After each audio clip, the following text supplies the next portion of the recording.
ಜ್ಞಾನಾನಂದಮಯಂ ದೇವಂ ನಿರ್ಮಲಂ ಸ್ಫಟಿಕಾಕೃತಿಂ ಆಧಾರಂ ಸರ್ವವಿದ್ಯಾನಾಂ ಹಯಗ್ರೀವ ಉಪಾಸ್ಮಹೆ. ಆರಾಧ್ಯಂ ಚಾನೆಲ್ನ ವೀಕ್ಷಕರೆಲ್ಲರಿಗೂ ವಿಭಾ ಶೆಟ್ಟಿ ಮಾಡುವ ನಮಸ್ಕಾರಗಳು. ಮಾಸ ಭವಿಷ್ಯ ಕಾರ್ಯಕ್ರಮಕ್ಕೆ ತಮಗೆಲ್ಲರಿಗೂ ಸ್ವಾಗತ. ಈ ತಿಂಗಳು ಅಂದರೆ ಸೆಪ್ಟೆಂಬರ್ 2025. ಈ ತಿಂಗಳಲ್ಲಿ ಅಂದರೆ ವಿಶ್ವವಸ್ತು ಸಂವತ್ಸರ, ಭಾದ್ರಪದ ಮಾಸ ಹಾಗೂ ಆಶ್ವೀಜ ಮಾಸ ಬರಲಿದೆ. ಇನ್ನು ಈ ತಿಂಗಳ ವಿಶೇಷತೆ ಏನಿದೆ ಅಂತ ನೋಡೋದಾದರೆ 8ನೇ ತಾರೀಕಿಂದ 21ನೇ ತಾರೀಕುವರೆಗೂ ಪಿತೃಪಕ್ಷದ ಮಾಸ ಅಂತಲೇ ಹೇಳ್ಬೋದು. ಆ ಟೈಮಲ್ಲಿ ನಾವು ಪಿತೃಗಳಿಗೆ ತರ್ಪಣ ನೀಡ್ಬೋದು. ಹಾಗೆ 21ನೇ ತಾರೀಕು ಮಹಾಲಯ ಅಮಾವಾಸ್ಯೆ ಇದೆ. 22ನೇ ತಾರೀಕಿಂದ ಇನ್ನು ನವರಾತ್ರಿ ಶುರುವಾಗಲಿದೆ. ಇನ್ನು ಇದಕ್ಕೆ ಸಂಬಂಧಪಟ್ಟಿರುವಂಥ ವಿಶೇಷವಾದ ವಿಡಿಯೋಗಳನ್ನ ನಾವು ಮುಂದಕ್ಕೆ ಅಪ್ಲೋಡ್ ಮಾಡ್ತೀವಿ. ಅದು ಆ ದಿನಗಳ ಆಚರಣೆ ಹೇಗೆ ಮಾಡಬೇಕು, ಏನ ಮಾಡಬೇಕು, ಏನ ಮಾಡಬಾರ್ದು, ಪ್ರತಿಯೊಂದು ಕೂಡ ನಿಮಗೆ ಮಾಹಿತಿ ಅದರಲ್ಲಿ ಸಿಕ್ಕತ್ತೆ.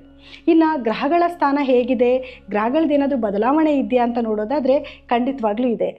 ಇನ್ನು ಈ ತಿಂಗಳ ಗ್ರಹಗಳ ಸ್ಥಾನ ಅಂತ ನೋಡೋದಾದರೆ ಮಿಥುನ ರಾಶಿಯಲ್ಲಿ ಗುರುಗ್ರಹವಿದ್ದು, ಸಿಂಹ ರಾಶಿಯಲ್ಲಿ ಶುಕ್ರ ಮತ್ತು ಕೇತು ಗ್ರಹಗಳಿದೆ. ಇನ್ನು ಕನ್ಯಾ ರಾಶಿಯಲ್ಲಿ ರವಿ ಮತ್ತು ಬುಧ ಗ್ರಹಗಳಿದ್ದು, ತುಲಾ ರಾಶಿಯಲ್ಲಿ ಕುಜಗ್ರಹವಿದೆ. ಇನ್ನು ಕುಂಭ ರಾಶಿಯಲ್ಲಿ ರಾಹುಗ್ರಹವಿದ್ದು, ಮೀನ ರಾಶಿಯಲ್ಲಿ ಶನಿ ಗ್ರಹವಿದೆ. ಇನ್ನು ಈ ತಿಂಗಳಲ್ಲಿ ಗ್ರಹಗಳ ಬದಲಾವಣೆ ಏನಾದರೂ ಇದೆಯಾ ಅಂದರೆ ಖಂಡಿತವಾಗ್ಲೂ ಇದೆ. ಇದೇ ತಿಂಗಳ 2ನೇ ತಾರೀಕು ಬುಧ ಗ್ರಹವು ಸಿಂಹ ರಾಶಿಯಿಂದ ಕನ್ಯಾ ರಾಶಿನ ಪ್ರವೇಶ ಮಾಡ್ತಿದೆ.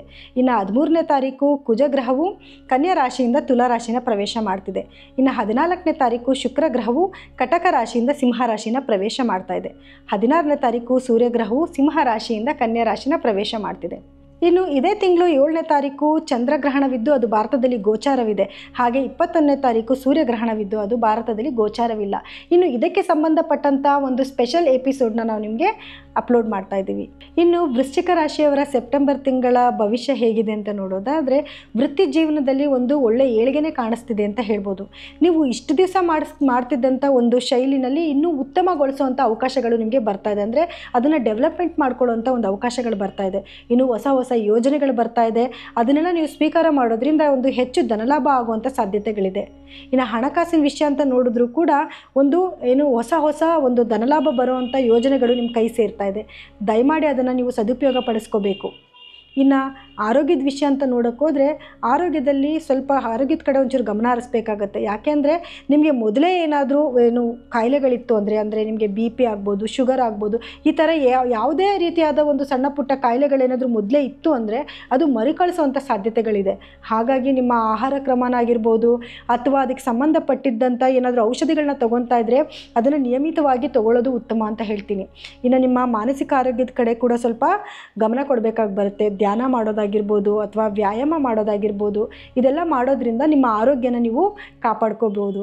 ಇನ್ನು ನಿಮ್ಮ ಸಂಬಂಧಗಳು ಹೇಗಿರುತ್ತೆ ಅಂತ ನೋಡೋದಾದರೆ ಈ ತಿಂಗಳಲ್ಲಿ ನಿಮ್ಮ ಸಂಬಂಧ ತುಂಬ ಚೆನ್ನಾಗೇನೋ ಇರುತ್ತೆ. ಆದರೆ ಸ್ವಲ್ಪ ಸಣ್ಣ ಪುಟ್ಟ ಭಿನ್ನಾಭಿಪ್ರಾಯಗಳು ಬರುವಂಥ ಸಾಧ್ಯತೆಗಳಿದೆ. ನೀವು ತಾಳ್ಮೆಯಿಂದ ವರ್ತನೆ ಮಾಡಿ ಅದನ್ನು ಕೂಡ ನೀವು ನಿಭಾಯಿಸ್ಕೋಬಹುದು.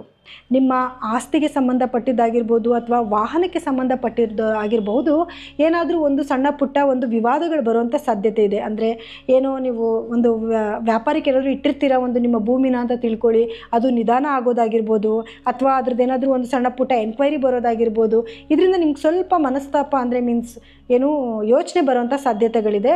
ಹಾಗಾಗಿ ನೀವು ಅದು ಏನಿದೆ ಅನ್ನೋದನ್ನ ಮೊದಲೇ ಯೋಚನೆ ಮಾಡಿ ಅದನ್ನು ತಿಳ್ಕೊಳ್ಳೋದ್ರಿಂದ ಅದರಿಂದನೂ ಕೂಡ ನೀವು ಪಾರಾಗ್ಬೋದು. ಇನ್ನು ವಾಹನಗಳು ಅಷ್ಟೇ, ಏನಾದರೂ ಕೆಲವು ರೂಲ್ಸ್ ರೆಗ್ಯುಲೇಷನ್ಸ್ಗಳು ಚೇಂಜ್ ಆಗ್ತಾ ಇರುತ್ತೆ ಅಥವಾ ಏನಾದರೂ ಸಣ್ಣ ಪುಟ್ಟ ತೊಂದರೆಗಳು ಬರುವಂಥ ಸಾಧ್ಯತೆಗಳಿದೆ. ಹಾಗಾಗಿ ನೀವೇನಾದರೂ ಹೊಸ್ದಾಗಿ ಖರೀದಿ ಮಾಡ್ತಿದ್ದೀರಾ ಅಂತಂದರೆ ಅಥವಾ ಕೆಲವರೆಲ್ಲ ಸೆಕೆಂಡ್ ಹ್ಯಾಂಡ್ಲು ವೆಹಿಕಲ್ಸ್ನ ತೊಗೊಳಕ್ಕೆ ಹೋಗ್ತಾರೆ. ಅದರಲ್ಲಿ ಏನಾಗಿದೆ, ಏನಾದರೂ ತೊಂದರೆಗಳಿದೆಯಾ ಅಥವಾ ಏನಾದರೂ ರಿಪೇರಿ ಬರ್ತಿದೆಯಾ ಅದನ್ನೆಲ್ಲ ನೋಡಿಕೊಂಡು ಮುಂದೆ ಹೆಜ್ಜೆ ಇಡೋದು ಉತ್ತಮ. ಇನ್ನು ವಿದ್ಯಾರ್ಥಿಗಳಿಗೆ ಹೇಗಿದೆ ಅಂತ ನೋಡೋದಾದರೆ ವಿದ್ಯಾರ್ಥಿಗಳಿಗೆ ಸ್ವಲ್ಪ ಉತ್ತಮವಾಗೇ ಇರುತ್ತೆ. ಆದರೂ ಕೂಡ ನಿಮ್ಮ ಸ್ಟಡೀಸ್ ಕಡೆ ಸ್ವಲ್ಪ ಗಮನ ಹರಿಸ್ಬೇಕಾಗಿ ಬರುತ್ತೆ. ಇನ್ನು ಪರಿಹಾರ ಏನಾದರೂ ಇದೆ ಅಂತ ನೋಡೋದಾದರೆ ಮಂಗಳವಾರದ ದಿವಸ ನೀವು ಕುಜಗ್ರಹದ ಬೀಜ ಮಂತ್ರನ ಪಠನೆ ಮಾಡೋದಾಗಿರ್ಬೋದು ಅಥವಾ ಸುಬ್ರಹ್ಮಣ್ಯ ಸ್ವಾಮಿಗೆ ದರ್ಶನ ಮಾಡೋದಾಗಿರ್ಬೋದು ಅಥವಾ ಆಂಜನೇಯನ ಧ್ಯಾನ ಮಾಡೋದ್ರಿಂದ ಕೂಡ ಈ ತಿಂಗಳು ನಿಮಗೆ ಉತ್ತಮವಾದ ಫಲ ಸಿಗ್ತಾ ಇದೆ ಅಂತ ಹೇಳ್ಬೋದು. ಅಥವಾ ಕೆಂಪು ಬಣ್ಣದ ಸಿಹಿನ ದಾನ ಮಾಡೋದ್ರಿಂದ, ಅಂದರೆ ನೀವು ಸುಬ್ರಹ್ಮಣ್ಯ ಸ್ವಾಮಿ ದೇವಸ್ಥಾನಕ್ಕೆ ಹೋಗಿ ಕೆಂಪು ಬಣ್ಣದ ಸಿಹಿನ ದೇವರಿಗೆ ಅರ್ಪಿಸಿ ತದನಂತರ ಅಲ್ಲಿರುವಂಥವ್ರಿಗೆ ಕೆಲವರಿಗೆ ಅದನ್ನು ದಾನ ಮಾಡೋದ್ರಿಂದ ಕೂಡ ನಿಮಗೆ ಉತ್ತಮವಾದ ಫಲ ಸಿಗ್ತಾ ಇದೆ. ಇನ್ನು ಹೆಚ್ಚಿನ ಫಲ ನಿಮಗೆ ಸಿಗಬೇಕು ಅನ್ನೋದಾಯಿತು ಅಂತಂದರೆ ನೀವು ನಮ್ಮಲ್ಲಿ ಸಿಗುವಂತಹ ಕ್ರಿಸ್ಟಲ್ಸ್ನ ಹಾಕೊಳ್ಳೋದ್ರಿಂದ ಅಥವಾ ರಾ ಸ್ಟೋನ್ಸ್ನ ತೊಗೊಂಡೋಗಿ ಮನೆಯಲ್ಲಿ ಇಟ್ಕೊಳ್ಳೋದ್ರಿಂದ ಕೂಡ ಒಂದು ಉತ್ತಮವಾದ ಫಲ ಸಿಗ್ತಿದೆ ಅಂತ ಹೇಳ್ಬೋದು. ಇನ್ನು ನೀವೇನಾದರೂ ನಿಮ್ಮ ವೈಯಕ್ತಿಕ ಜಾತಕನ ಪರಿಶೀಲನೆ ಮಾಡಿಸ್ಕೋಬೇಕು ಅಂದರೆ ಕೆಳಗಡೆ ಸ್ಕ್ರೋಲ್ ಆಗ್ತಿರೋ ನಮ್ಮ ನಂಬರ್ಗೆ ನೀವು ಕರೆ ಮಾಡಿ ತಿಳ್ಕೊಬಹುದು. ಇನ್ನು ಇವಿಷ್ಟು ವೃಶ್ಚಿಕ ರಾಶಿಯವರ ಫಲಾನುಫಲಗಳಾಗಿತ್ತು. ಇನ್ನು ನಮ್ಮ ಚಾನೆಲ್ನ ನೀವು ಸಬ್ಸ್ಕ್ರೈಬ್ ಆಗಿಲ್ಲ ಅಂದರೆ ದಯಮಾಡಿ ಸಬ್ಸ್ಕ್ರೈಬ್ ಆಗಿ, ಹಾಗೆ ಮುಂದೆ ಬರುವಂತಹ ಎಲ್ಲ ವಿಡಿಯೋಗಳನ್ನು ನೀವು ವೀಕ್ಷಣೆ ಮಾಡಿ ಅದರಿಂದ ಆಗುವಂಥ ಲಾಭಗಳನ್ನ ಸದುಪಯೋಗ ಪಡಿಸ್ಕೊಳ್ಳಿ ಅಂತ ಈ ಮುಖಾಂತರ ನಾನು ನಿಮ್ಮನ್ನು ಕೇಳ್ಕೊತೀನಿ. ಇನ್ನು ಕಾರ್ಯಕ್ರಮ ಮುಗಿಸುವಂಥ ಸಮಯ ಇದಾಗಿದೆ. ಇನ್ನು ಮುಂದಿನ ತಿಂಗಳ ಇದೇ ಮಾಸ ಭವಿಷ್ಯ ಕಾರ್ಯಕ್ರಮದಲ್ಲಿ ಮತ್ತೆ ನಿಮ್ಮನ್ನು ನಾನು ಭೇಟಿ ಆಗ್ತೀನಿ. ಧನ್ಯವಾದಗಳು. ಸರ್ವೇ ಜನ ಸುಖಿನೋ ಭವಂತು, ಸನ್ಮಂಗಳಾನಿ ಭವಂತು.